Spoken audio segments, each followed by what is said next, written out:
بسم اللہ الرحمن الرحیم F six online sports program جماعت ششم section A and B round 2 week 11 lecture number 3۔ پیارے بچوں، ٹیکسٹ بک ہے ہمارے پاس سریر خامہ کے صفحہ نمبر 41 سے 45 پر مشتمل سبق کا نام ہسپتال، مصنف قدرت اللہ شہاب۔ سبق کا اگر مختصر تعارف دیکھا جائے، دیہاتوں میں ناقص طبی سہولیات کے ساتھ ڈاکٹر حضرات کی فرائض سے کوتاہی، صحت و صفائی کے ناقص انتظامات پر ہے۔ آئیے بچوں، آغاز کرتے ہیں آج کے سبق کا۔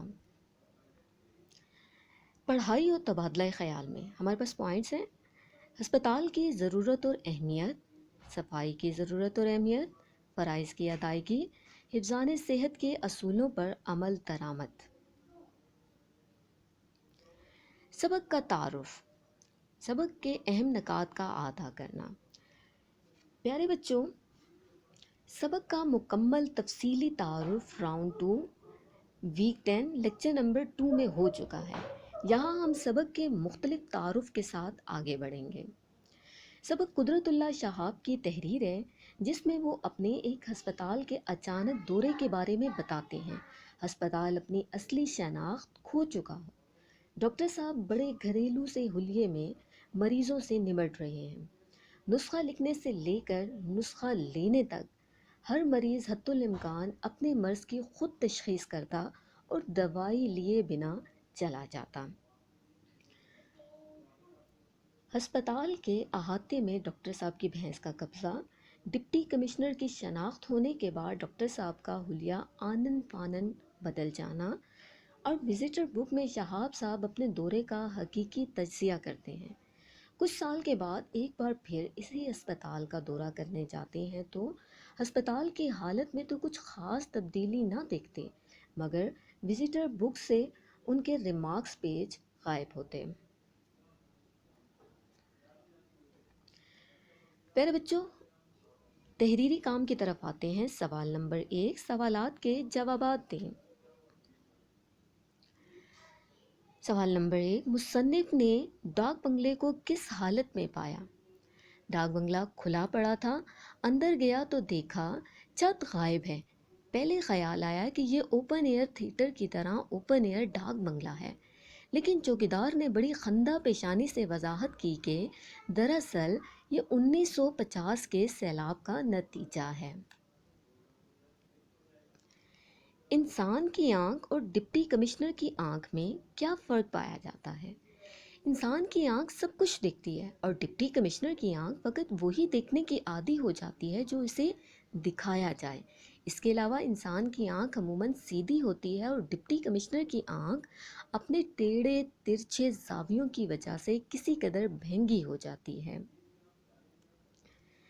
ڈاکٹر صاحب کا حلیہ کیا تھا؟ وہ مریضوں کا علاج کیسے کر رہے تھے؟ ڈاکٹر صاحب دھوتی اور بنیان پہنے کرسی پر اکڑوں بیٹھے تھے اور اپنے گھٹنوں پر پرچیاں رکھے نسخے لکھ لکھ کر مریضوں کو دے رہے تھے، اور مریضوں نے کرسی کے چاروں طرف گھیرا ڈالا ہوا تھا۔ مصنف نے ڈاکٹر صاحب کو کیا تکلیف بیان کی؟ مصنف نے کہا، ڈاکٹر صاحب میرے دماغ میں کچھ خلل واقع ہو گیا ہے، مجھے بیٹھے بیٹھے وہم ہونے لگتا ہے کہ میں ضلع جھنگ کا ڈپٹی کمشنر لگ گیا ہوں۔ مصنف کی اصلیت معلوم ہونے پر ڈاکٹر صاحب نے کیا کیا؟ ڈاکٹر صاحب بے اختیار بھاگ کر اپنے کوارٹر میں گئے اور کچھ دیر کے بعد بنیان کے اوپر شیروانی پہنے اور ہاتھ میں اسٹیتھوسکوپ لیے برآمد ہوئے۔ اب انہوں نے خالص افسرانہ انداز میں مصنف کی تشریف آوری پر اپنی خوشنودی کا اظہار فرمایا اور مصنف کو ہسپتال کے معائنے کی دعوت بھی دی۔ مصنف نے ہسپتال کے وزٹر بک میں کس قسم کے تاثرات درج کیے؟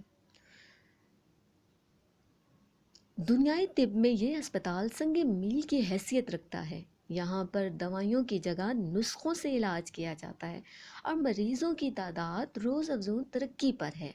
ہسپتال میں داخل ہونے والے مریضوں کے لیے بھینس کے خالص دودھ کا خاطر خواہ انتظام ہے، کیونکہ وارڈ میں بھینس باندھنے کا بھی اچھا بندوبست ہے۔ گوبر بھی وقت پر اٹھایا جاتا ہے اور مکھیوں کی آمد و رفت پر کوئی خاص پابندی عائد نہیں ہے۔ پیارے بچوں، اگلے سوال کی طرف چلتے ہیں۔ سوال نمبر 2، محاورات کو بامعنی جملوں میں استعمال کرنا ہے ہم نے۔ تو پہلے لفظ کی طرف آتے ہیں، خندہ پیشانی۔ خوش اخلاقی سے چوکیدار نے بڑی خندہ پیشانی سے وضاحت کی کہ دراصل یہ چھت گرنا سیلاب کا نتیجہ ہے۔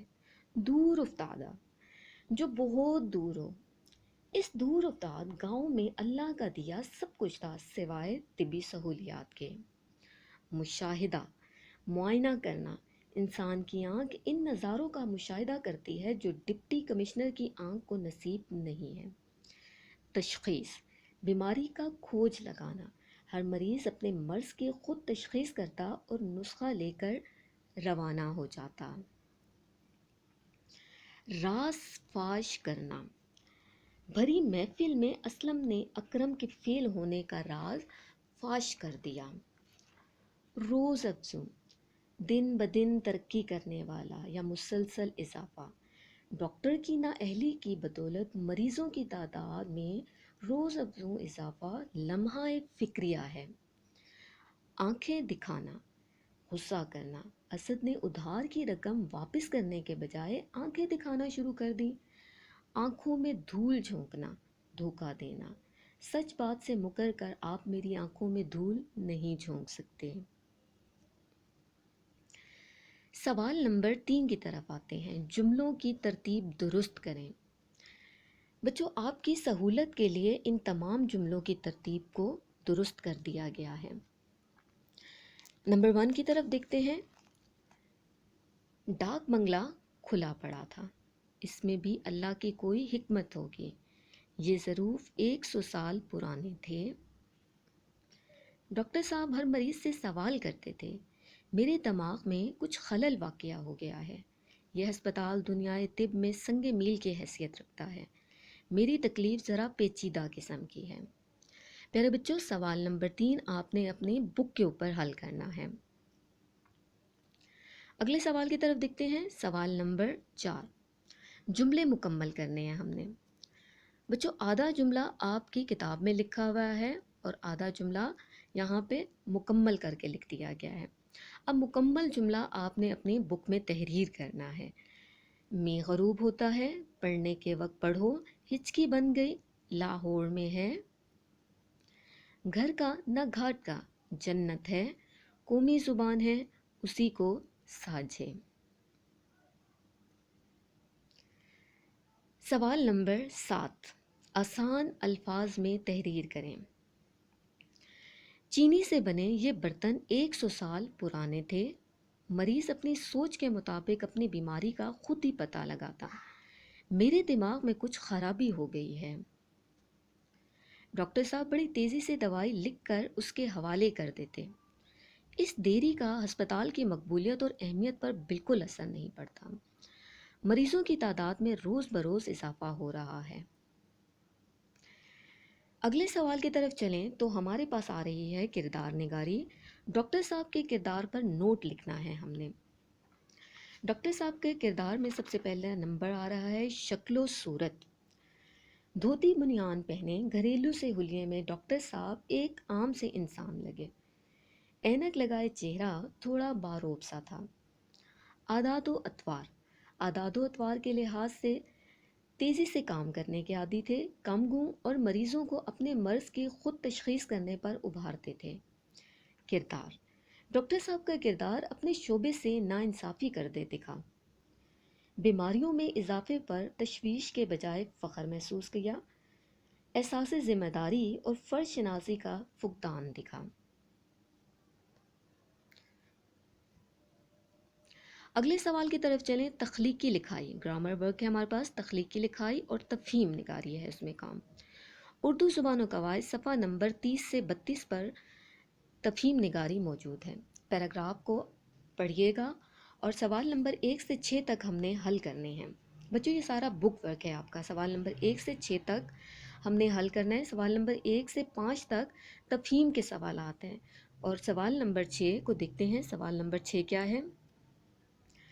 سوال نمبر 6 ہے، اس میں معرفہ اور اس میں نکرہ بتائیں۔ اس میں معرفہ خاص چیز جگہ کا نام ہے، خاص اسم چیز جگہ کا نام معرفہ کہلاتا ہے، اور عام چیز شخص یا جگہ کا نام نکرہ کہلاتا ہے۔ خدا، اسلام اور مسلمان اس میں معرفہ، طالب علم، امیر، غلام اور نکرہ میں چلے جائیں گے، اس میں نکرہ کہلائیں گے۔ پیارے بچوں، اس کے ساتھ ہی ویکلی اسائنمنٹ کا اختتام ہوتا ہے۔ شکریہ۔